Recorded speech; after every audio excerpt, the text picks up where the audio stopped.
Hi. You're here. Yeah, I'm sorry looking. I'm late. I'm looking for you. Oh, there you are. All righty. Nice to see you. My So, pleasure. This is such a cool class. I love yeah. that it's just kind of just sprung up. Yeah, we're so happy that you would drop in on us and talk about well, really talk about you. We're interested in hearing about you, and I know the class is all familiar with your work. Everybody's seen the Shrek movies, and we've seen many of us I know have seen the Madagascar movies and the Monsters, Aliens, and then of course Sausage Party and the Addams Family are new things that you've done. Before we talk about Sausage Party, could you tell us a little bit about your experience at DreamWorks?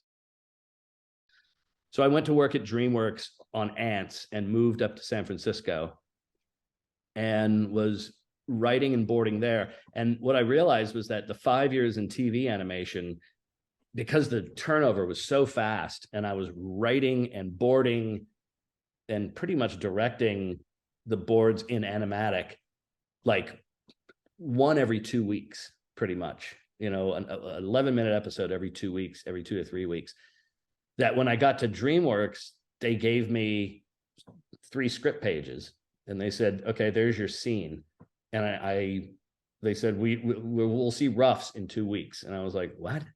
So I kind of sat down and I roughed it out in like 3 or 4 days, wrote a whole bunch of new gags.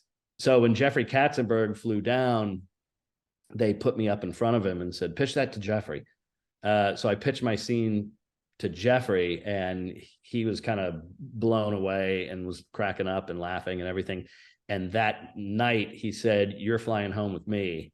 And that kind of started the trajectory for me at DreamWorks towards director. They put me on this movie that was faltering and failing. They'd been through 3 directors. Nobody wanted to work on it. It was the redheaded stepchild who lived under the stairs, and that was Shrek. And so I got onto Shrek and worked on that for like 2 years, where we were literally trying to find the story.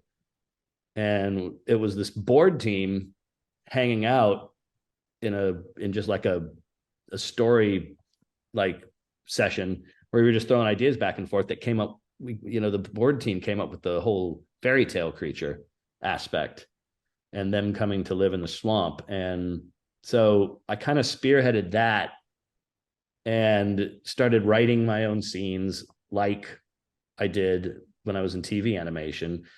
And I think on Shrek 1 and Shrek 2, which was my first directing gig, I got to write the gingerbread man scene for Shrek 1. And then I wrote the dinner scene and the Puss in Boots scene for Shrek 2. And the writers for Shrek, um, Terry Rossio and Ted Elliott, whenever whenever I they loved working with me because I would take their pages and plus them and make them sing. And then they loved coming in after and sitting down in front of my boards with me and saying, "Oh, I've got a better line here," and oh, maybe we could switch this around. And the writer in them would plus my boards even more. So it was always like an improving. Anyway, after Shrek, I'll speed this up now. I went to Monsters versus Aliens and directed that. After that, I went on to Madagascar 3. And then I started, just saying, okay, I can't stay at DreamWorks and do, you know, this for the rest of my life. I need something else. And that's from Monsters versus Aliens. I got to know Seth Rogen, and he called me and said, you come over to my house. We got something to pitch you. And I went over to there. They got me properly in the right headspace. And they basically said, we want to make an R-rated animated movie about a bunch of hot dogs who escape their packages to go fuck buns. And basically the entire pitch. And I said, oh my God, this is what I've been waiting my whole life for. This is what I want. This is what I want to do. Now, it literally was Jonah Hill, Seth Rogen, Evan Goldberg, and me, and that was it. So they said, we'll handle the writers and the actors and get the script all going. You handle the rest. You handle animation, studio, all that kind of stuff. So I got a couple of artists to do some work for us. And we got like a vendor who was interested in animating it for us to give us like 15 grand so that we could get some paintings and some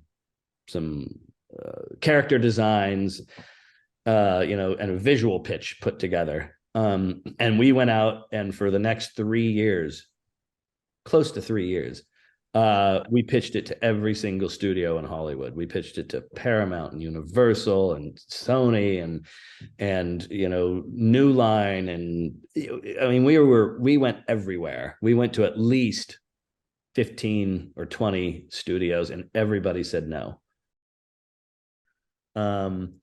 Family animation, it's a hell of a lot easier because everyone's looking for content and everyone wants to do family animation, and they want it to play all over the world and all the international markets, and they want every single person in the family to go see it. And unfortunately, their kids will drag their parents to the movie theater, even if it's a boring piece of crap. So a lot of the studios are like, why should we put a bunch of money and talent into it? They're going to take their kids to go see it anyway. So you get a bunch of boring crap that comes out, But if you are a studio exec, you're trying to figure out, okay, this is what the formula is for a Pixar movie. Go do that. And it never comes off genuine. It always comes off fake. They all said, forget it. We don't even know what R-rated animation is. We don't even know what that looks like. We have no concept of what this could be. And we were just like, shit, no one's going to buy this, And Seth and Evan had already written the script. He and Jonah were already on board to star in it. I was going to direct it, and we couldn't get anyone to sign on. And then Megan Ellison, they had taken This Is the End over to Megan Ellison and Annapurna. And while they were pitching that, they also mentioned Sausage Party, and Megan said, well, that's the one I want to do. I want to do Sausage Party. And they said, oh shit, okay. And so Seth called me and said, get over here right now. So I jumped in the car, ran over to Megan's house, and we pitched it. I showed her all the artwork and everything. She looked at the script and she said, this is fantastic. How do we do this for a price? And so I took her to DreamWorks and I gave her a whole tour of DreamWorks and showed her how the whole process worked from script to screen. And she said, okay, I'm in, but we need a co-financer because we're not going to pay for the whole thing, but we will give you $250,000 to do a proof of concept. So I found a vendor who was a good friend of mine up in Vancouver.